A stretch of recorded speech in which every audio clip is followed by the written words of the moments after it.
আজকে না আমি কাটা পোনা মাছের কষা রেসিপিটা শেয়ার করছি। এটা কিন্তু প্রথমবারই বানিয়েছি বলতে পারো, তো একটু অন্যরকম ওয়েতে। তো প্রথমে আমি কাটা পোনা মাছগুলোকে ভালো করে ধুয়ে ওর মধ্যে নুন আর হলুদ লাগিয়ে 5 থেকে 10 মিনিট মতো রেখে দিয়েছিলাম। তারপরে কড়াইতে এক এক করে মাছগুলো দিয়ে দিয়েছিলাম। এবার হ্যাঁ, মাছগুলো আজকে কিন্তু বেশ ভালো করেই ভাজবো, মানে অল্প ভাজা করব না, কিন্তু পুরোপুরি ভাজবো লাল লাল করে। এবার কারণটা তোমরা লাস্টে বুঝতে পারবে।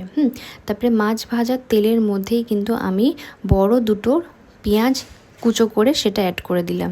দিয়ে একটু ট্রান্সপারেন্ট হয়ে যাওয়ার পর টমেটো আর কাঁচা লঙ্কাটাকে অ্যাড করলাম, দিয়ে ভালো করে ভাজলাম টমেটোটা যতক্ষণ সফট হচ্ছে। তারপর ওর মধ্যে আদা রসুন পেস্টটা অ্যাড করলাম। এটা কিন্তু 2 চামচ মতো আদা রসুনের পেস্ট ছিল। এবার গুঁড়ো স্পাইসেস নুন, হলুদ, কাশ্মীর রেড চিলি পাউডার, আর এখানে দিয়েছিলাম একটু সানরাইজের রেস্টুরেন্ট ম্যাজিক মশলাটা, অল্প একটু জাস্ট ফ্লেভারটা আসার জন্য। দিয়ে ভালো করে কষালাম, অয়েলটা রিলিজ করে গেল।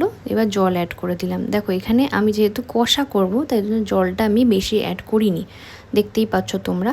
তো মোটামুটি জল অ্যাড করে টকবক করে যতক্ষণ ফুটে যাবে, উপর থেকে তেলটা রিলিজ করে যাবে, আমি কিন্তু ভাজা মাছগুলোকে অ্যাড করে দেবো। এবার ভাজা মাছগুলোকে একদম প্রপার ওয়েতে ভেজেছিলাম, কারণ কি আমি কিন্তু গ্রেভিটা বেশি রাখিনি, তো মাছটা দিয়ে বেশিক্ষণ আমি কিন্তু রাখবো না, সেই জন্যই কিন্তু মাছটাকে একদম প্রপার ওয়েতে ভেজে নিয়েছিলাম। একেবারে নামানোর আগে একটু উপর থেকে ধনেপাতা ছড়িয়েই নামিয়ে দিয়েছিলাম।